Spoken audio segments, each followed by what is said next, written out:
Hey guys, welcome back. If you're new here, my name is Christy. I'm a homeschool mom to 3. Today's video is going to be all about our group subjects for the 2024-2025 school year.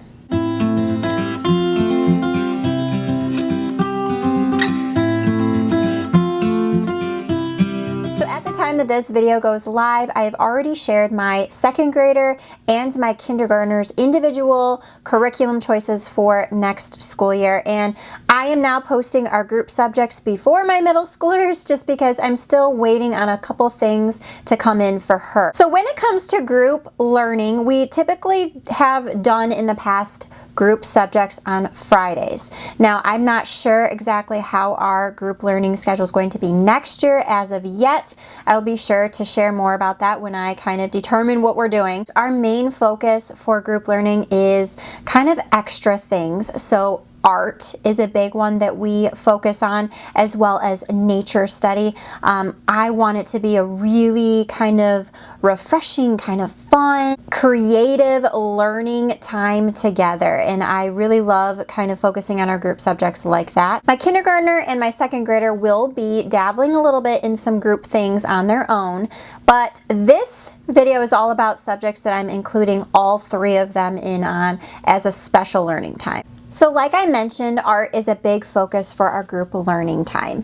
And this past school year, we used Art Makes Me Smart by Lily and Thistle, and this is a geography-based art curriculum, and we really love it. If you follow me on Instagram, I share a lot more about this over there, reels and kind of like looks inside and kind of what it looks like to do a lesson with this. This is such a robust curriculum. You're learning about a new country, and there's information about the countries inside the book. It talks about like the history, the culture, the flag. It has printouts for the flag so your kids can color what the flag looks like. It has map work so we can map where the country is on the world map, which is really cool. And then there's a bunch of really awesome video links that you click on, and you can watch videos about the country, about the music, about the food and culture, and it's really, really great. And then each country has 2 different full video art tutorials by Hannah herself from Lily and Thistle, and they have been really fun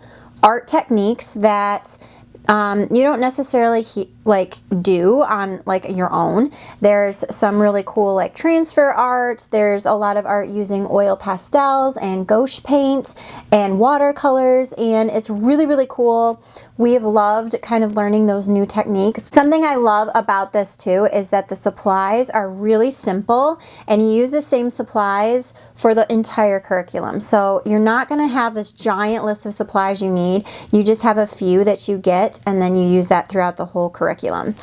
We have gone through, I'm not sure how many countries we've done so far. I'm guessing probably about 6, and some of those we did both art projects for, and some of them we only did one. So it just depended on my kids' interests. We would take 2 weeks to do one of the countries. So that first Friday, we would do some of the information and like the flag work and some of the videos and the first art project. And then that second week, that Friday, we would do more videos.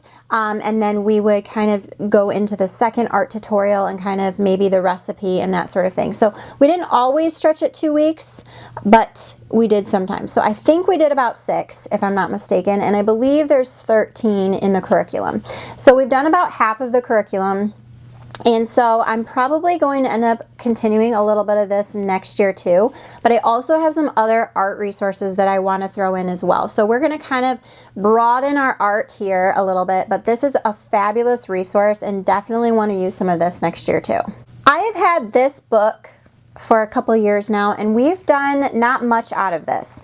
My plan was to use it as a curriculum kind of a couple years ago, and then I just ended up not kind of doing that. So this book is a really cool book because inside you have a bunch of artists, like hundreds of artists. Let's see, it doesn't even say how many, I don't even know, but there's like, they're all separated by style and time period, and so you can go through here and pick different artists that you want to cover, and it gives you like information about the artist, and then it gives you an art project inspired by the artist.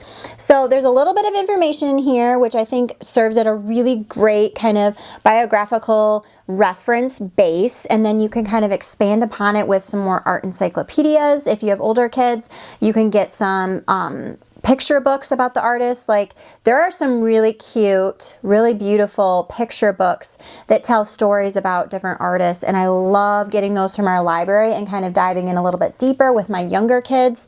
Even my middle schooler loves the picture books too. One of them off the top of my head is the Noisy Paint Box, and that is about the artist Kandinsky, and that is a really unique artist and really fun to learn about, so I definitely recommend looking into him.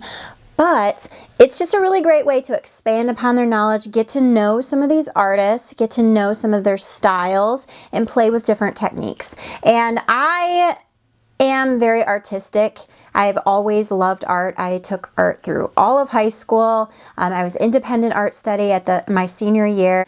I love art, and so I really want to kind of dive in deeper with my own children, kind of teaching them different things. And so I think knowing about the artist, knowing about the style, and being able to see that style in brush strokes and different pieces of artwork is really important. So I'm going to be I have some bookmarked here of some of the artists that I may want to look into learning about next year, and then picture books I'll get from like the library or Amazon or wherever I feel like I need to. But I love this book. I think it's really, really great. I love that there's an art project with each one, because sometimes it's hard to come up with your own art projects if you're studying artists, and this gives it right to you. So I love that. So I mentioned wanting to go deeper with art with my kids, and specifically my middle schooler, I want to go deeper into technique and like the really hone in on the basics of what art is. And so I have this curriculum by Masterbooks. This is Living Art Lessons, and this goes over the 7 elements of art. So you're talking about like line and shape and space and shading and all sorts of stuff. So I thought, I haven't actually used this with them. I've had this for a few years and we just never used it again. So definitely shop your stash before you buy new curriculum for next year, because you may find some things you can use. But I thought that this would be a really good kind of basis to use as a spine for teaching the 7 elements of art to my kids.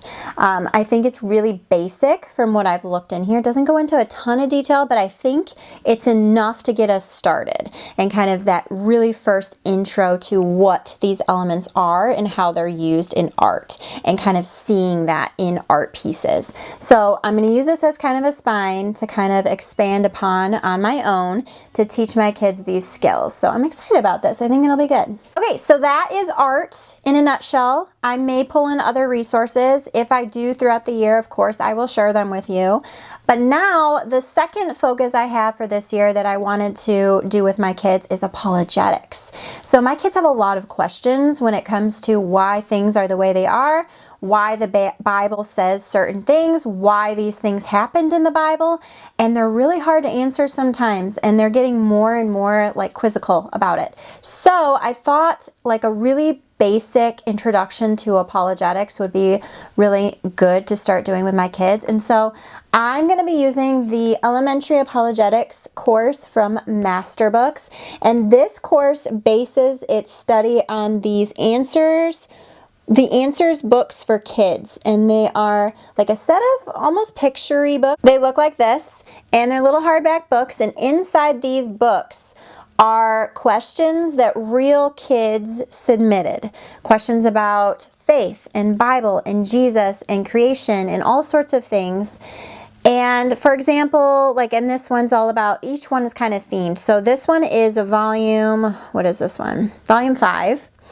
And some of the sample questions in here is, how big is our galaxy? What is the purpose of stars? How hot are the sun and other stars? Will the sun ever run out or blow up? And then there's other more specific questions about, God and creation and all sorts of things. So I think that this is going to be a really good one to do with all of my kids, even my middle schooler. This is designed for 4th through 6th grade, I believe, and I will technically have like a 7th grader, and then my son is 2nd grade, and then my daughter's kindergarten. So I'm going to kind of just customize it for all of them.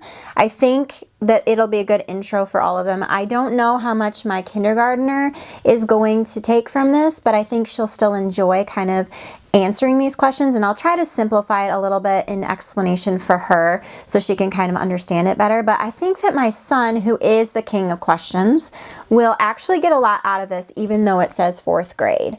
I think he really will, because he, like I said, has all the questions, and I think that he understands pretty advanced for his age. So I think he will get a good amount out of this. And then of course my 7th grader will understand. And I think it's important to equip our kids with this knowledge because some kids are just more, they need more of that answer, more of that why things are the way they are. And it helps them lean on their faith, and it helps them stand fast in their faith, I think. So I'm excited to start this with them next year.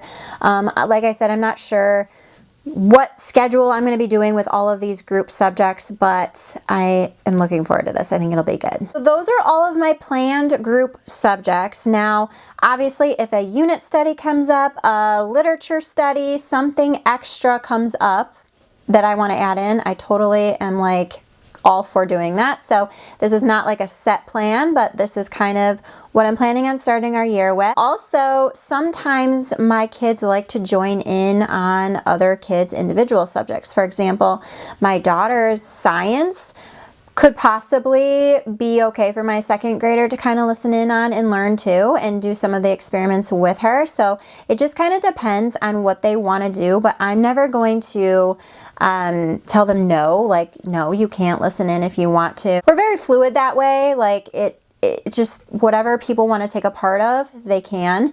My kids even listen in on my daughter's preschool curriculum when I read about the certain animal and stuff. So it's just how it is. I love that about my kids. If they're curious about something and they are interested as well, as long as they can, you know, be quiet and listen, and they don't take away from the learning of the child it's directly for, I'm all for it. So I hope you guys enjoyed seeing our group subjects for next school year. Please let me know, what are some of the things you guys are doing as a group. If you guys are into group learning, let me know, because I'm curious to see if you guys have any other art resources you love, science resources, whatever it is, let me know, because I'm always looking at different things to use with my kids. And I hope you guys have a wonderful day, and I'll see you in another video very soon. Bye.